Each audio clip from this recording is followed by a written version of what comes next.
Welcome to another episode of The Disruptors, where we're arming you with the tools you need to innovate within the physical therapy space by highlighting those who have come before you.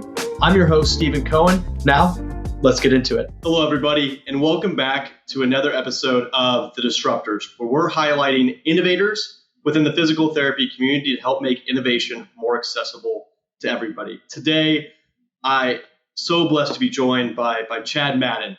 Chad is the founder of Madden Physical Therapy and the #1 most watched back pain and sciatica specialist in the world. He grew up in West Hanover and graduated from Central Dauphin High School in 1995, joined a mediocre sports career in football, wrestling, and track. Realizing his strengths were in academics, not sports, he earned his master's degree in physical therapy at College Misericordia in Dallas, Pennsylvania. There he played 4 years of baseball, cementing his legacy as a mediocre athlete. On September 2nd, 2003, he opened Madden Physical Therapy with a total staff of 1 receptionist in a 2,000 square foot clinic on Prince Street. And his oldest son was born 3 days later on September 5th. Chad's treatment schedule is limited today as he focuses much of his time and energy working with and helping other physical therapy owners across the U.S., Australia, and I think even more countries now. He's a co-founder of that company, Breakthrough PT Marketing.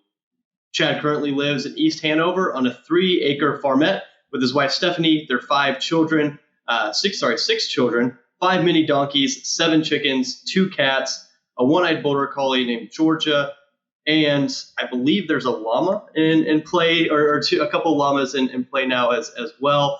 But Chad, again, thank you very much for spending some time with me, and welcome to the Disruptors. It's a huge honor, Stephen. Thanks for having me.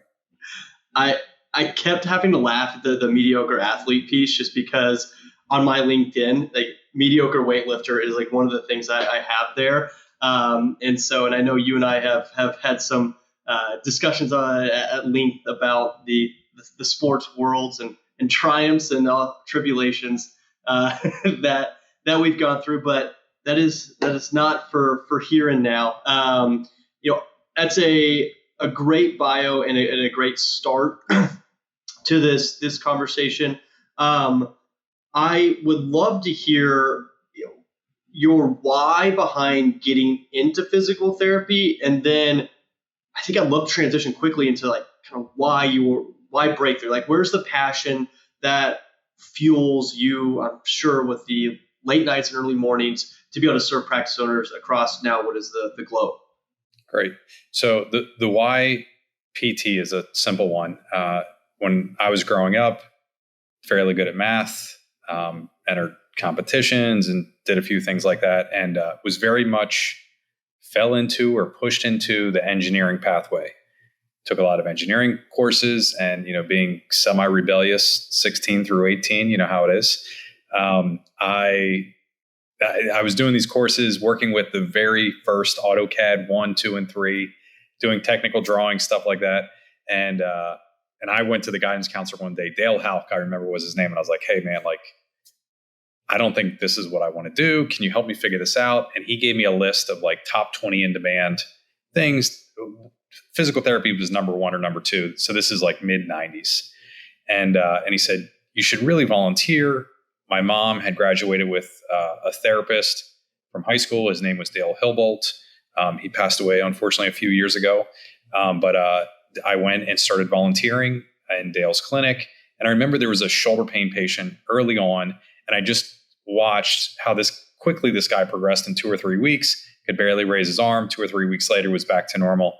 And I was like, wow, this is really what I want to do for the rest of my life. And just always fascinated with the human body and working with people, and has always felt like home. Oh, I appreciate you telling that story. And yeah, I can hear in your voice how close Dale was to you. And, a lot of, we've had multiple guests talk about the mentors in their life. And I don't know if you want to expand on that at all with your relationship with Dale, but I think that'd be helpful you were a volunteer, right? So yeah, unpaid volunteer, and yet it sounds like he might have taken you under his wing, or if you wouldn't mind talking a little bit about that. Yeah, I mean, he very much early on guided me in the right direction. You should be thinking about this for colleges. Here's what you need to do. using his network to get me into, I think we had to have 40 or 100 hours of volunteer time. It was one or the other. But they had to be in different settings. So just in general, always looked out for me. There's a crazy part of the story, which is this. I actually went to work for Dale for about 9 months prior to opening up. It wasn't anything to do with him, but I did not get along with somebody else in the company. And my wife was very pregnant at the time, as you read in the bio. I was like, I need to make a move, or if I don't do this now, I'm basically never going to do it. I had that in my head. So ended up opening up. Dale came to visit. And so like, even though it didn't work out with his practice and I left, like he checked in on me. And like, he was an absolutely amazing person. Just one of those special people that everybody wants in their life. And some of us are lucky enough to have a few people like that. So yeah, he was great. Even early on, I was struggling with this back pain treatment model that I had been taught.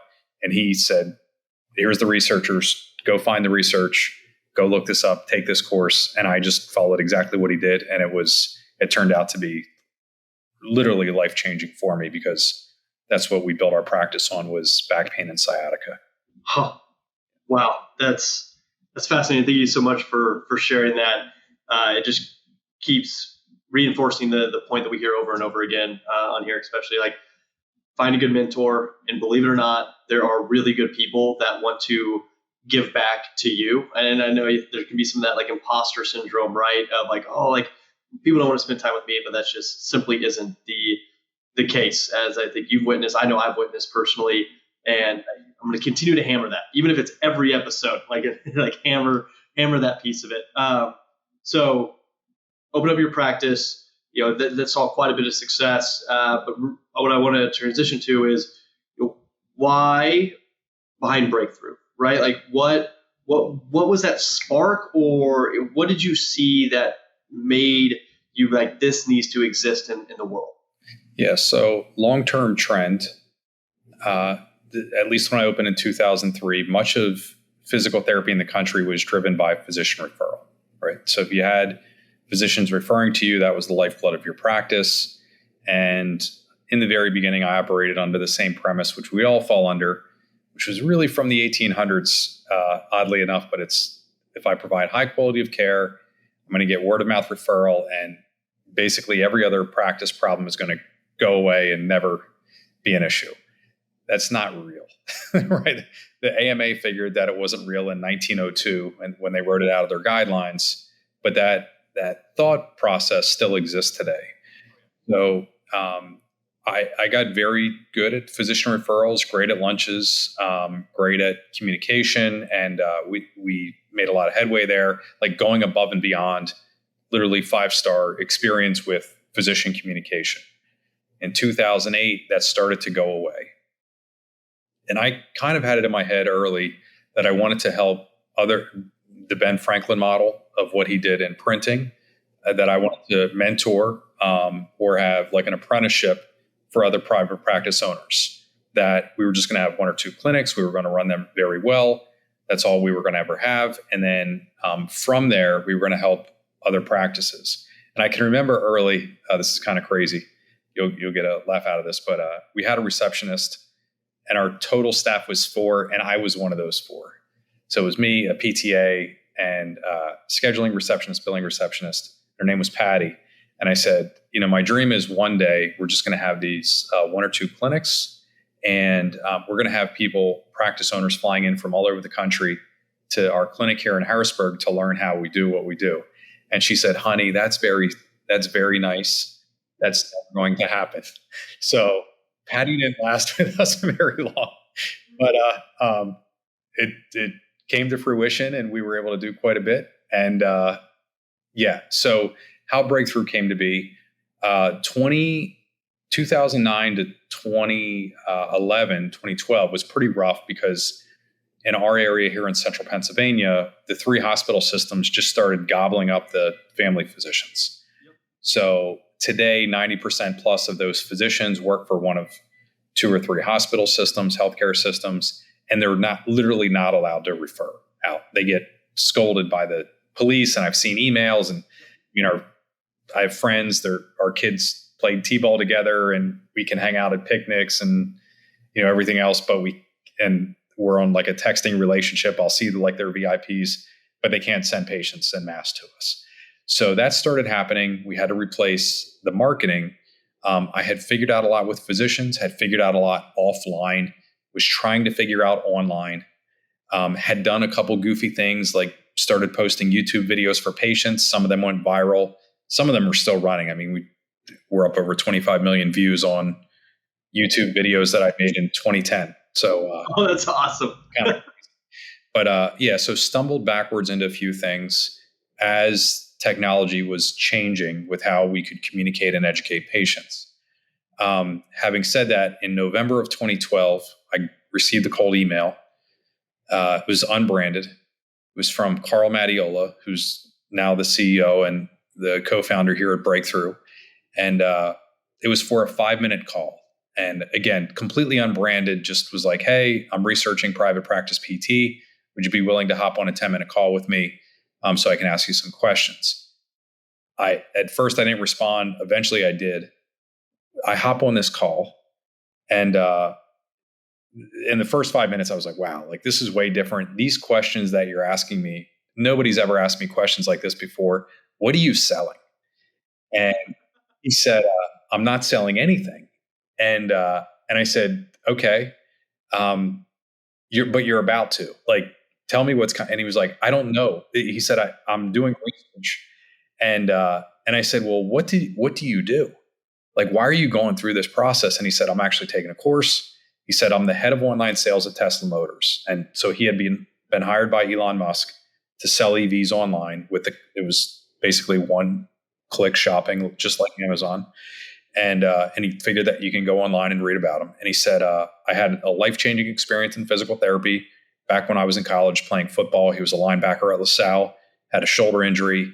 PT saved him from surgery. He was able to get back and play. And he said, I want to bring my skill set, my software building skill set to PT. Tell me what you're trying to figure out. So I would not admit a pain point to him, right? That I wouldn't talk about my pain, that I couldn't market or anything like that. But he said, what do you want to do? And I said, well, I figured out a few things in offline marketing direct to the consumer, and I would love to be able to share that. So that's how Breakthrough, that was the very genesis, the origin story of how it started. And then what happened is Carl went on to develop a software called Clinic Metrics, which still exists. And he was sending me owners that he was talking with. I was owner number 17 that he had talked. He ended up talking with over 300 owners, and he would make a personal introduction anytime an owner was having an issue with physician referrals and wanted to go direct to consumer. So eventually I was, I'll just keep rolling with this, Stephen, if you're all right. Please stop me at any time. But he was like, and I said, listen, I hate working with practice owners. This is like, I'm trying to solve these odd problems. And I remember like this one owner was like calling me during my son's t-ball game, and it was, $500,000 in debt, and I'm going to have to, foreclose on my house and declare personal. And it was like this huge story. And my wife said, give me the phone. She took the phone from me, and she said, he will call you back later. And I was doing like all this for free. Right. So like, so I had this heart to heart with Carl. We sat down, and I was like, listen, man, I don't really want to do this. Like and he said, you do. He said, you just don't know how to do it. So and I'll bring this full circle for you, but he said, listen, you just need to learn how to teach. And I was like, okay, how do I do that? And he recommended this course. I woke up at 3:50 a.m. for 21 days in a row and did this course for 3 hours every morning.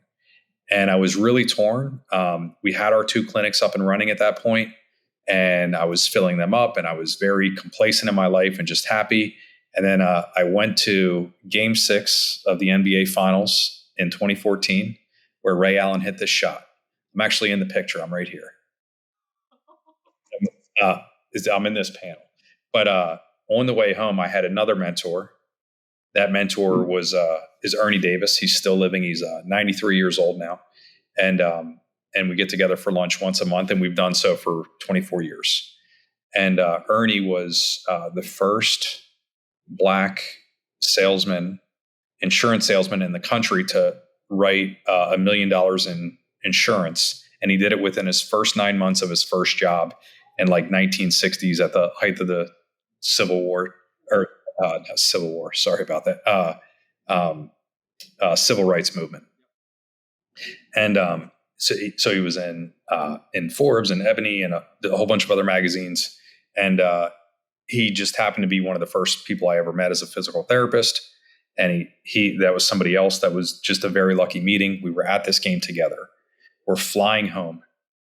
And so he's 83, like a lot of gravity in his voice. And he was like, "Hey, what are you going to do with your, I know you just know him as Carl, but you're talking with Carl, you're teaching these owners, like, what do you want to do?"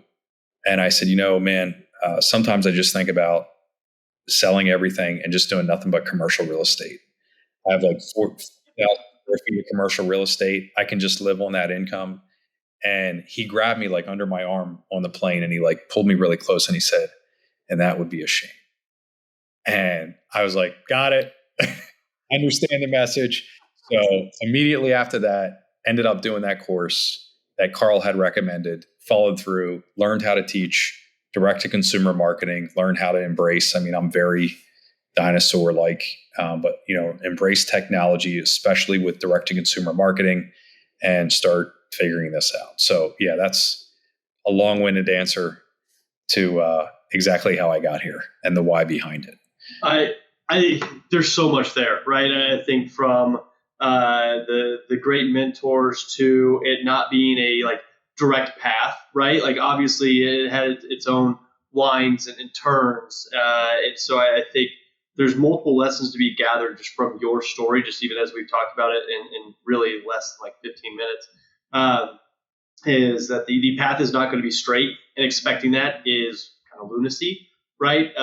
That you're going to have days where, yeah, like when you said like I want to give it all up and sell commercial real estate, like man, yeah, there's some days when I just want to be like, you know what, I'm done. I just want to, coach weightlifting athletes. That's it. Like there's going to be those days, and hours, and whatever the amount of time is, and so getting ready for that. It's not a straight path. You do have to put yourself out there and get a little bit of luck, right? And that, yeah, but luck typically happens to folks who continue to work hard and put themselves in positions to succeed. And then the last is, I think you mentioned the videos from 2010 that now have 25 million views, right? And it makes me think of the old the old adage of when's the best time to plant a tree 20 years ago, when's the next best time? Today, yeah. Right? And so for those that are even thinking of going on an innovation journey, like what could look small and like inconsequential and overall like not hugely impactful today, like time has an amazing thing called compounding interest. And it can really grow from there. Thank you for listening to this episode. This would not be possible without the sponsorship of Sarah Health. Sarah is the relationship operating system for physical therapy practices, driving better patient outcomes, improved arrival rate, and improved financial margins. If you'd like to learn more, check them out at Sarah, SARAhealth.com, sarahealth.com. And if you'd be interested in advertising with us and helping us produce even more great stories, please let us know at steven@sarahealth.com. Now, back to the episode. I do want to talk about the direct-to-consumer marketing piece, right? And so you saw this kind of what was probably you saw it more real than anyone else did, and everyone else probably saw like a specter somewhere, right? Like, no, this whole physician referral thing, like, we can't be tied to this, or else bad things are going to happen to our profession. And so walk me through maybe some of the things that, if there's anything you can't share, I totally understand. But maybe some of the things that like you tested in we call it brute forcing whenever you do something like manually and it's painful. Like, what did you brute force test early on, and then slowly or even quickly turn it into more of like a tech enabled process? Yeah. So as physician referrals were going away, and it was very innocent in the beginning. It was like, oh, you're just not allowed to drop off your script pads anymore. Oh, you can't bring us lunch anymore. And then eventually we just get completely squeezed out. So the quick thought, there are 5 ways that we can get new patients in private practice. The lowest hanging fruit is reactivations. That's our patient list. Yep. So for years, I had been, this is brute force.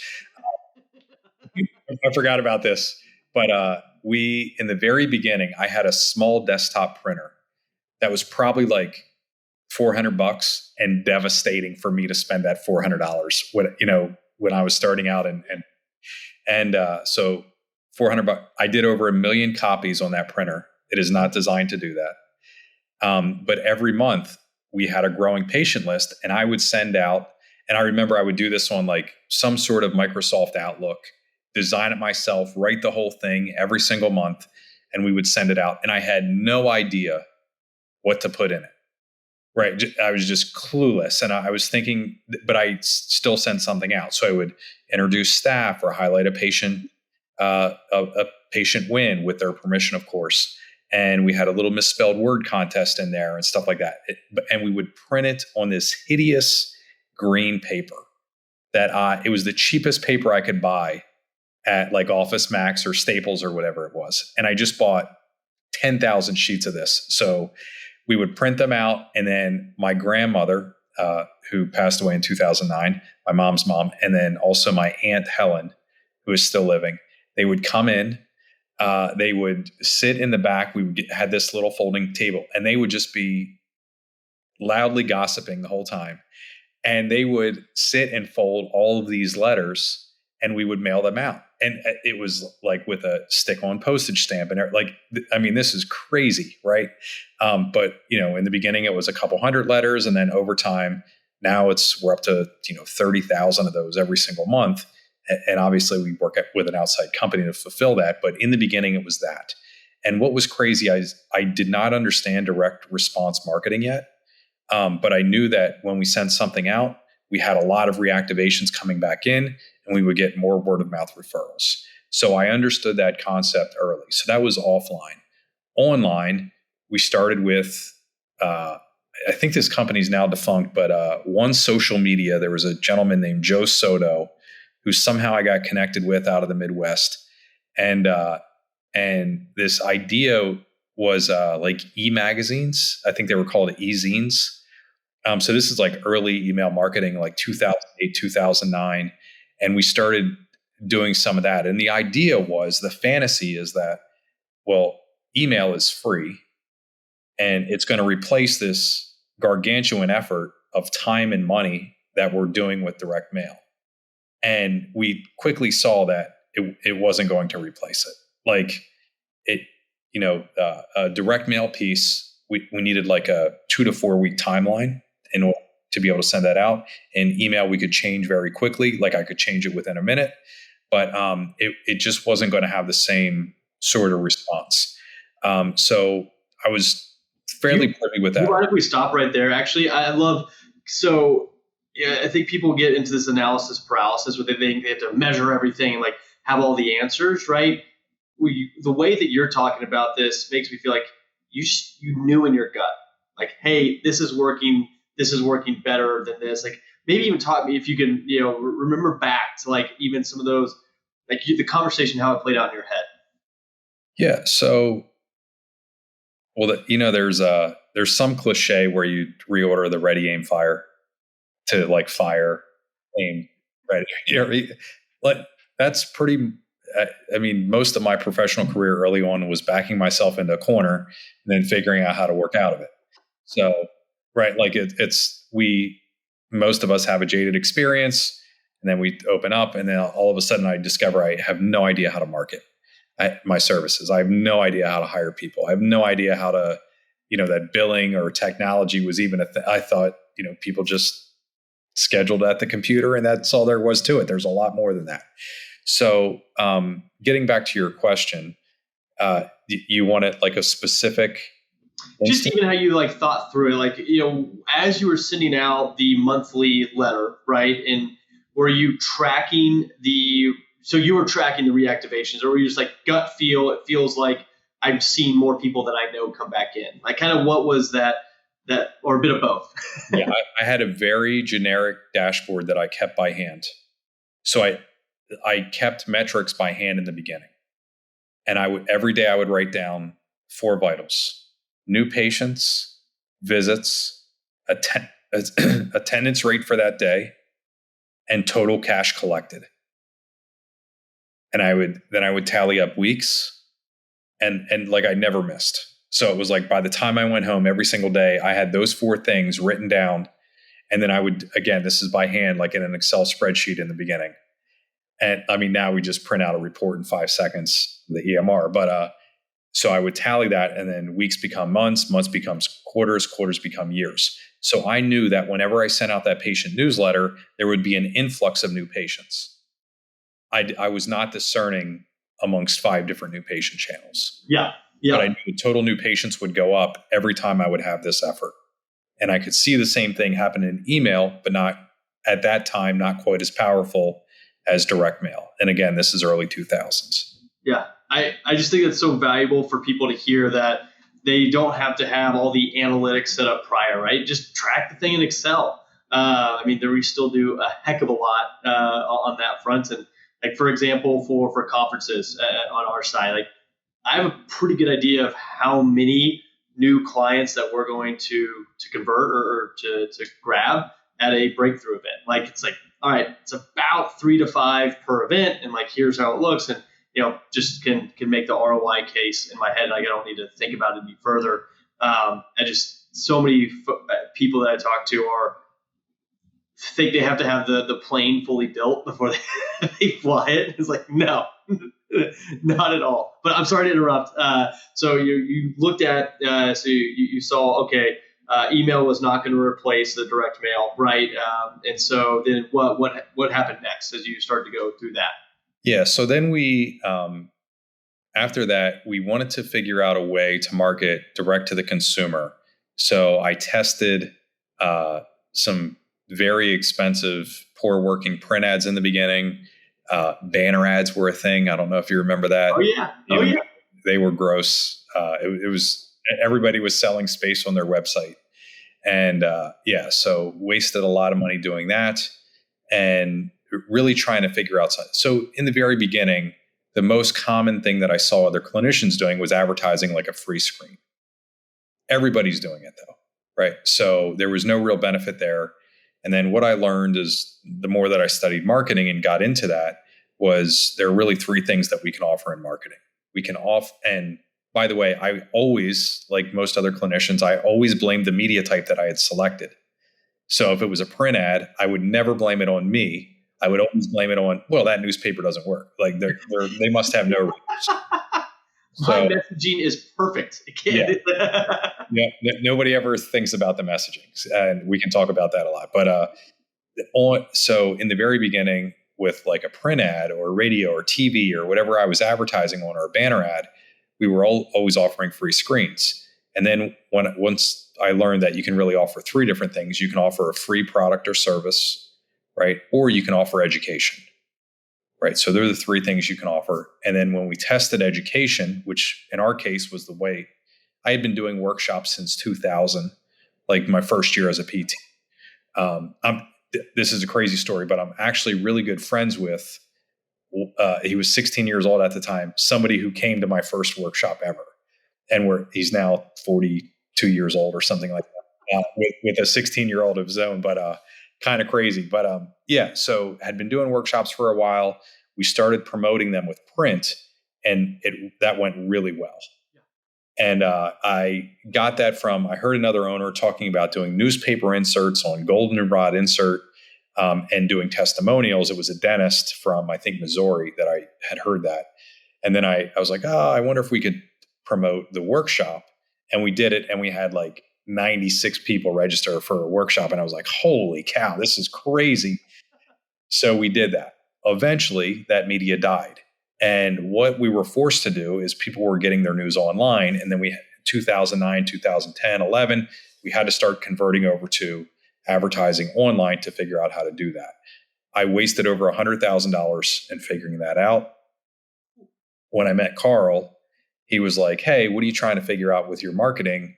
And I was like, well, I'm doing this offline really, really well, trying to figure out how to do it online. And he was like, just give it to me. And so he ran 1 week, he ran ads for our next workshop, and like 37 people showed up. And I was like, all right, like I don't have the skill set to figure out this out. You do. So if you can just help me do this from here on out. And so over the years, as media comes and goes, we have to be flexible and adjust. But it starts with, I think you called it brute force in the very beginning. And then over time, we get more and more viable and streamlined eventually. But it's a process that we have to go through in almost any system within the practice. Absolutely. I would imagine that you as an owner, I mean that in the broad sense of the businesses you've owned, is you look out, you probably see 100, maybe 1,000 fires that need to be put out, right? It's like, which one do you go choose? And that whole decision making process, I think, is key. And I think another piece that I'm picking up here too that I think it's worth highlighting is you can go it alone, but it sure does help if you surround yourself and bring in, whether you call them a teammate, a co-founder, an employee, like whoever it is, like surround yourself with folks of the same or preferably a better caliber. Like I know my team is way higher caliber than I am, thank goodness. And that just, it's not a 1 + 1 = 2 when you start adding in those types of talents. Exactly right. Yeah. Everything that I'm talking about here is really a we. I wasn't alone in the journey. One of the biggest turning points is exactly what you're talking about for me, Stephen, which was early on. I was like, what does this look like if I'm not our best clinician? And maybe I should just hire clinicians who are way better than me. I'll give an example. We had at our last event, there was a runner who came through and ran on the treadmill. I had requested the family get an MRI just based on what I had seen. And I can't read an MRI well. I mean, I took courses in it, but we have Mike Fink on staff who teaches it nationally. We threw him in the DVD. He scrolled through, immediately saw the injury, was like, hey, look at this. This muscle's on slack. Looks like an avulsion fracture. Just went through the whole thing, and it took 2 minutes. And it's the point that you're bringing up with mentors, and I have a pretty strong point for you on that. But I was with an owner yesterday who was looking at me talking about rev per visit, which is probably the biggest pain point in all of physical therapy right now. Is we have this tremendous downward pressure on reimbursements and everything else. And we can talk about statistics till we're blue in the face, but it's not going well for us. It's not headed in the right direction nationally. And this owner was like, it was a husband and wife. We were on a call, and she said, everything that is in the system that you're using in your practice, won't we just figure that out eventually? And I said, well, how long have you been in practice? And let's say it was 10 years. And I said, how's that going? Like, do you have an abundance of time to test a whole bunch of things, or would you just rather learn from people that have done it already? And it's, now with Breakthrough, it's not just me, it's thousands of other owners that have implemented the processes and are in, in Arizona, they do it a little bit different than Texas, and they do it a little bit different than Pennsylvania and, Florida and New York and every other state. There's all these little adjustments and colloquialisms and adaptations that people have. But I said, hey, if you have a ton of time for testing and you're have time freedom galore, first of all, that's very rare in private practice right now. But if you have it, go nuts. And that was the end of the conversation. in a very positive way. And the other thing that I want to say on mentorship is, I mean, I've been blessed with 3 amazing mentors. And I did something by accident in the beginning. One of the earliest dinners that I ever had was a gentleman. He was a commercial real estate owner that I had leased from in the very beginning. And he went from $0 to $500 million portfolio in about 25 years. Absolutely amazing. And he had 4 Ivy League degrees from 3 Ivy League schools, Penn, Wharton, and Harvard.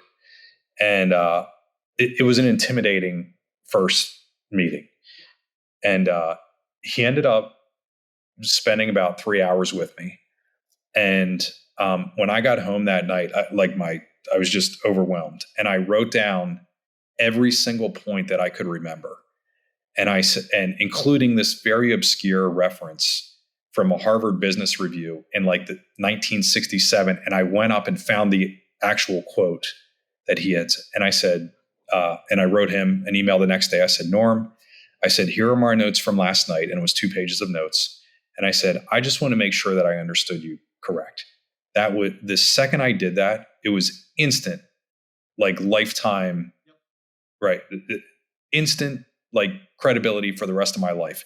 And I've asked him some very not intelligent questions through the years. But the second that I did that, it was like, okay, I value your experience. I respect everything that you've done in the marketplace. Please show me. And then anytime that I was in a bind, as I was buying and selling commercial real estate, he was always there to support me. He's completely retired now. And I still reach out to him, once a year. And he always has a very amazing answer for me because of what I did 21 years ago. Right? It's such a great practice, right? And I'm reading, or I guess listening, as is my typical mode, to The Speed of Trust by Stephen Covey, junior, I believe, not the senior. And yeah, it's all about how do you get to trust, right? Do you believe someone, and do they have the character, and do they have the competence, right? And so I think part of that confidence piece and showing it, which is entirely in your power, right, is to do exactly that, right? Send the handwritten thank you note, to follow up and just show that you actually listened, right? And that's such sage advice. And I could just +1, +1, +1, like absolutely. That is, I've seen that in my career, and even like personally, like some of my best friends were created from just like, oh, like you want to do that? Okay, like let's go do it. I think of a really close friend of mine. His name's Andrew Deloge, and we met in undergrad. And he, long story short, my dad owned some oil leases and used a heating element that his family company produces called Watlow. And he, we met, and we got just talking. And he's like, oh, I'd love to see that. Like, okay. And then 3 weeks later, we're driving from Manhattan, Kansas, down into to near Iola, and actually did it. And I think there was that is definitely a non-career professional story, but I think it shows like if you just follow up, show up, and be there, you're going to be surprised at how much you're going to make yourself stand out from the rest of the group. Just respond to the emails, like just the simple basic stuff. But I really appreciate you giving that anecdote for how you created that lifelong mentor with something that probably even helped you, right? Like I love writing those because like, okay, like here's all my takeaways, and now I'm not going to forget them after I go to sleep tonight, right? Have like osmosis into the pillow and it all falls out. So I thank you very much for that. You mentioned on that call with the 2 owners, revenue per visit, right? And you're right, it's going down. And I will stand here and say that remote therapeutic monitoring is not the silver bullet to it. It's not going to be helpful, absolutely, but $5 to $6 revenue per visit is going to help, but it's not going to change the world, right? And we're very like open and just like, yeah, it is what it is. And so, would love not so much the statistics side of it, right? But as you look at the declining revenue per visit, what brings you optimism, and where do you see there being opportunities? Yeah, great question. And this is probably the one area that I've spent the most time on in the past year, especially with practices that are mitigating the revenue per visit decline. So, having said that, there are 4 big areas where I see owners winning. The first one is what is the biggest leak in terms of profitability in any private practice? Typically, the most common one is underutilized schedule time. So I've hired a therapist, they're not busy. And the second one is underutilized space. So every month we're paying those expenses, employment expense and space expense, which is rent, your rental or lease or whatever you have, utilities, et cetera. But if they're not filled, if that's not full or near capacity, we're losing a lot of money.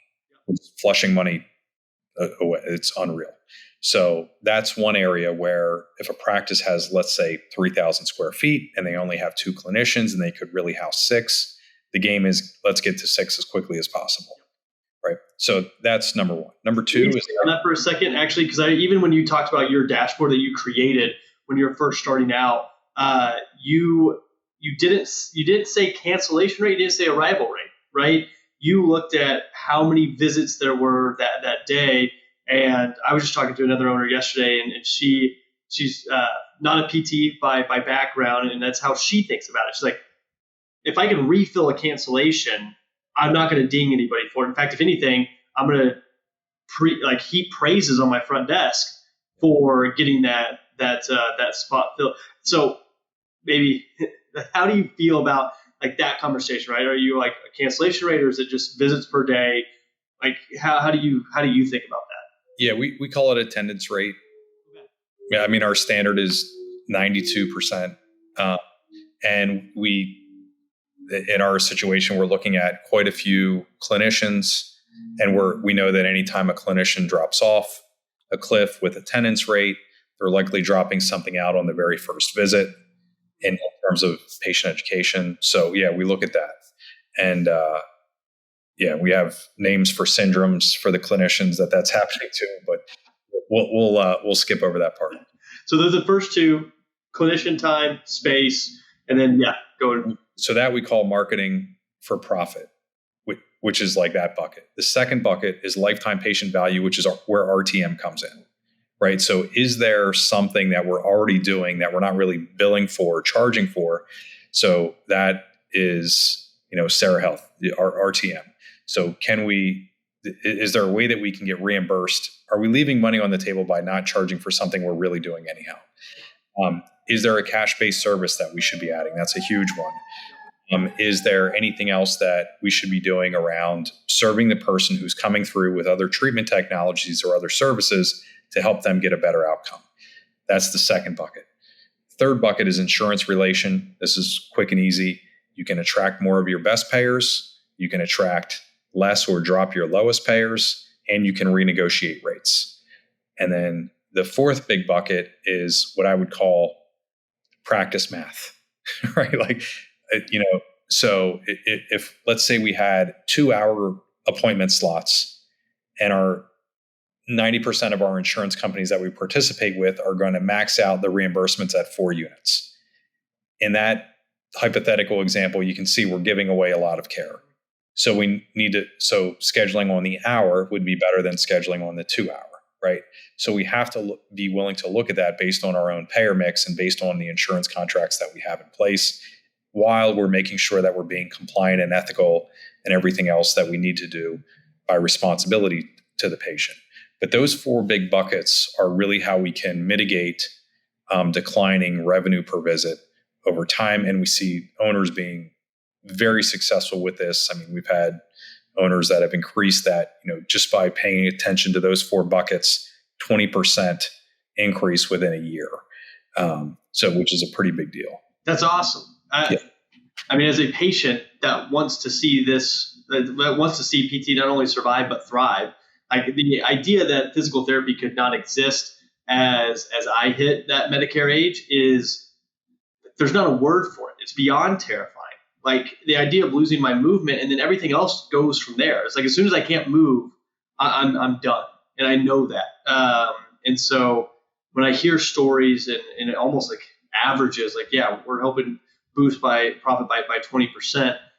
Thank you, right? As from myself as a patient who wants to be able to be seen in the future and be treated and be cared for and be taken to 110, 115% of where I was. Thank you. Yeah. Yeah. There's a margin of safety that there's a game we must play. And if we're not willing to play it, we go out of practice and we limit, accessibility to care, which is a very real problem. I talked with two owners last week who both closed their practices. One last day was Friday after I think it was 44 years in practice. Absolutely brutal to go through. So your original question was, what can we do about revenue per visit? They're the four big buckets. And if owners, if we're talking with an owner and they're not willing to start paying attention to that, we know there's a high likelihood that they're less than 10% margin and they're a speed bump away from having to close their doors forever. And that is brutal because we have such a value, in terms of dollar per outcome, I would put physical therapy up against any other profession and really the family of conservative care, which includes PT, chiropractic care, podiatry, dentistry, et cetera. I would put up our outcomes against anything else in medicine or healthcare right now, because there are a lot of expensive procedures that don't have the same results that in terms of positive outcomes. And we need to fight for that. And it's really right now with that all the pressure that is within the industry, it's really an opportunity for those that want to learn how to do it to fight for their practice and keep their doors open, because it's a huge marketplace advantage right now. Absolutely. You hit the nail on the head, and that is on physical therapy having like such high ROI when you think of the dollars put into the outcomes that come out. And in my opinion, that is not research fact, granted, is physical therapy in particular is not just movement health. You have behavioral change specialists that can do more than just get you feeling better, right? It can truly give you, like so many times you come out with a better tool, a better habit, something else that causes a behavioral change in a patient's life. And yeah, you're right. Like Eli Lilly can't manufacture that, and they can't put it through for patent. So at least not yet. Maybe there's a peptide out there that can do that. We'll see. I doubt it. Also, I'm not taking it. But yeah, I completely agree with all those points. And while at least at Sarah Health today, our core focus is around facilitating the RTM reimbursement to increase that revenue per visit. We are seeing drops in cancellation rates and other, call it auxiliary benefits. And I don't know exactly what the business will look like in 5, 10, 15 years, but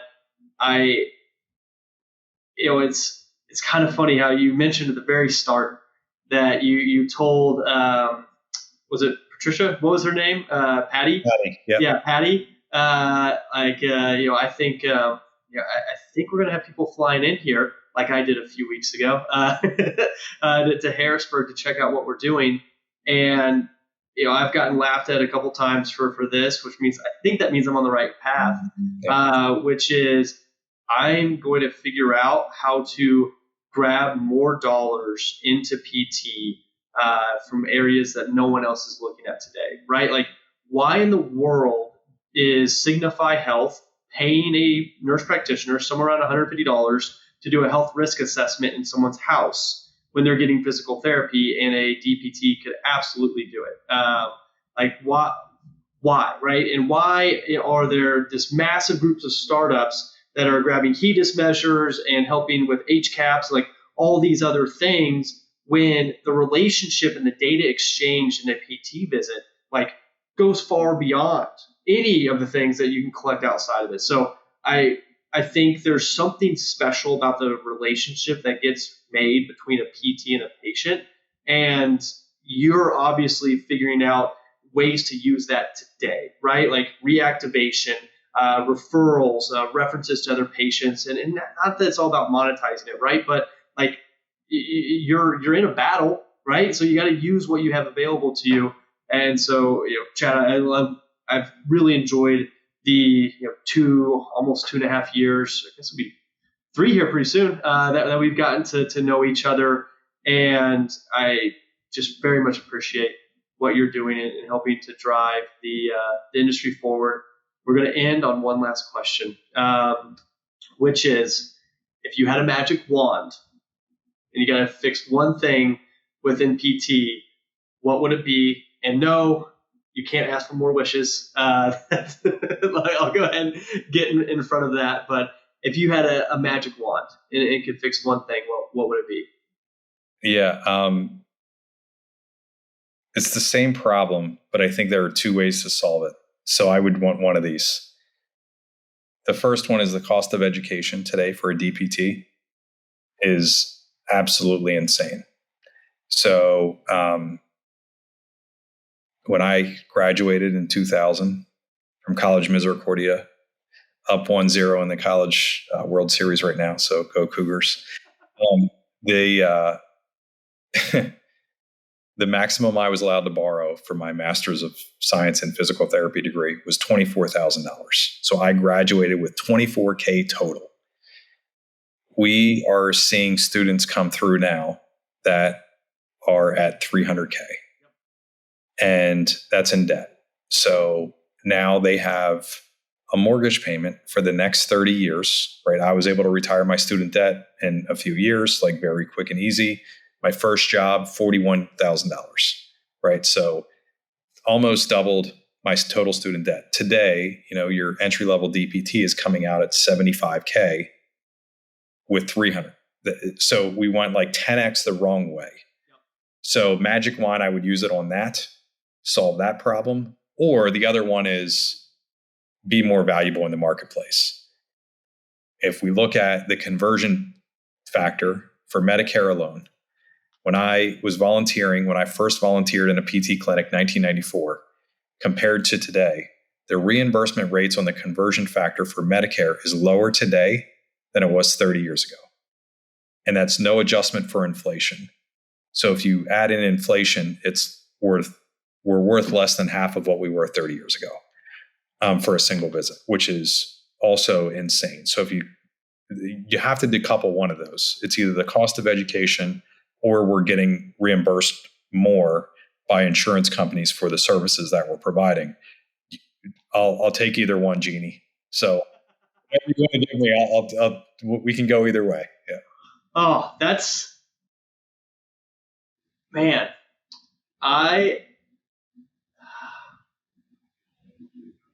If I had to pick, just off the cuff, I think I would go education. As you know, with working with many practice owners, there are a lot of practice owners who are business owners by accident and not the best at extracting value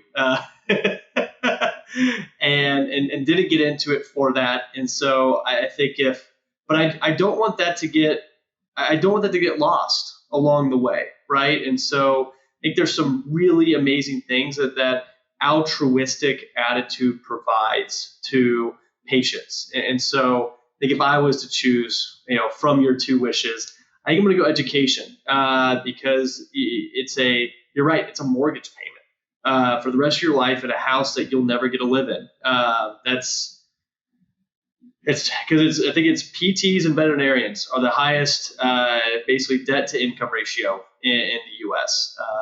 Back and forth. Well, Chad, thank you so much.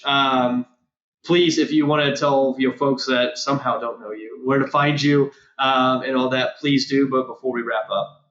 Yeah. So very easy to find online. Breakthrough's very straightforward. It's getbreakthrough.com. I am, if I'm allowed to say so, Stephen, I do host a course specifically around revenue per visit where we talk about adding RTM and those four, we call them the 4 profit levers, which is really learning a system to scientifically go at your revenue per visit and improve it based on your unique practice. That course is called Profitability Under Pressure. We accept applications at getbreakthrough.com/apply. And so if you're an owner and you're interested in that, you can go there, getbreakthrough.com/apply and to apply for the next course. Yeah, I believe PUP is the abbreviation, which I find that's great. So don't go to getbreakthrough/PUP. Go obviously to getbreakthrough/apply to do so. But Chad, thank you so much. I really appreciate your time, your openness to discuss everything from your volunteering at the start through your mentorship opportunities that you were able to make the most out of, and some really tactical tips for folks to be able to, I think, get at least a couple things from this, and hopefully also for the owners that are listening, some hope and optimism, and even a route to go to be able to increase their revenue per visit and be able to treat patients, not just for the next year, but for the next decade and beyond. My pleasure, Stephen. Thank you for listening to another episode of The Disruptors. I hope that you were able to take 1 or 2 things away that you can apply immediately to your own innovation journey. As always, I'm your host, Stephen Cohen. This is sponsored by Sarah Health. Let's keep moving.